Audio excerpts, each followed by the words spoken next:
Ahojte, volám sa Dominik Kozmály a dneska si ukážeme klasickú inštaláciu Windows 11. Tento návod je určený tým, ktorým ich počítač ponúkne stiahnutie a nainštalovanie Windows 11 priamo v nastaveniach. Ak vám to váš počítač neukáže, mám pre vás pripravený v pravom hornom rohu zoznam s videami, ktoré vám s inštaláciou Windows 11 istotne pomôžu. My si teraz otvoríme štart, nastavenia.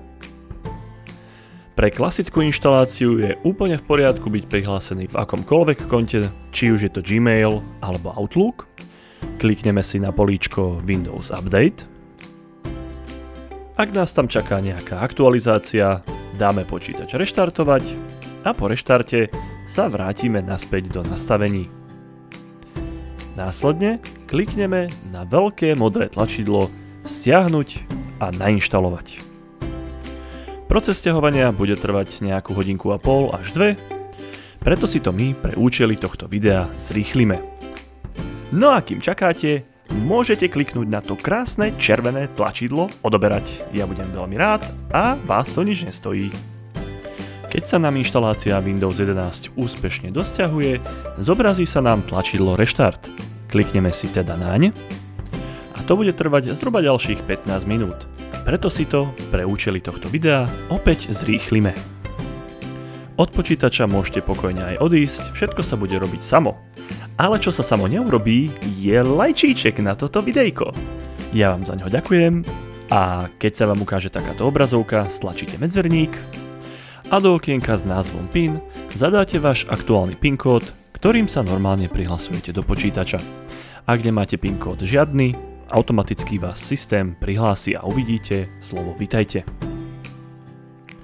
Prvé prihlásenie bude trvať trošku dlhšie, ako je to bežné, pretože sa musí celý systém na začiatku úplne pripraviť. Takže si to opäť pre potreby tohto videa zrýchlime.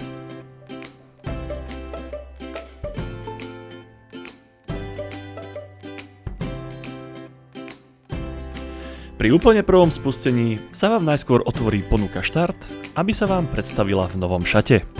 Všimnite si, že Štart aj spolu s aplikáciami je ponovom umiestnený v strede. Dá sa to však ale zmeniť. Klikneme si na Štart a o kúsok vyššie nájdeme pripnutú aplikáciu Nastavenia. Otvoríme si ju a po kompletnom načítaní si klikneme na položku Windows Update v ľavom dolnom rohu. Potom klikneme na tlačidlo Vyhľadať aktualizácie v pravom hornom rohu.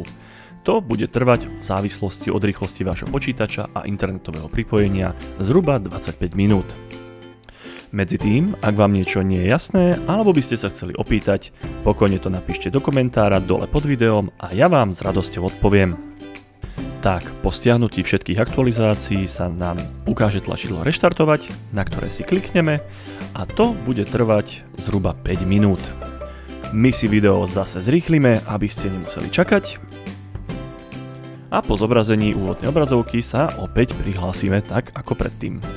Počkáme, kým sa nám systém úplne načíta a znova si klikneme na Štart, potom Nastavenia a overíme, či máme najnovšiu verziu.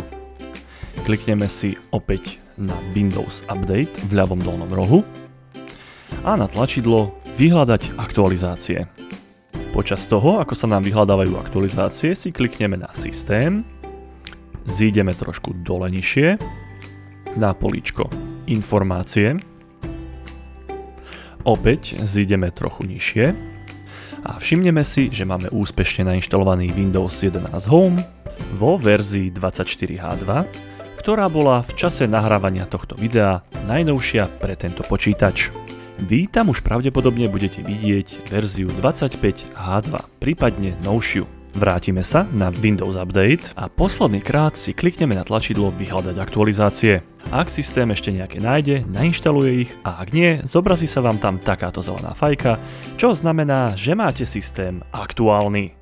Ja vám gratulujem k úspešnej inštalácii Windows 11 a veľmi pekne vám ďakujem za sledovanie. Ďalšie spôsoby inštalácie Windows 11 a užitočné tipy a triky, ako si Windows 11 vylepšiť, vidíte práve na obrazovke.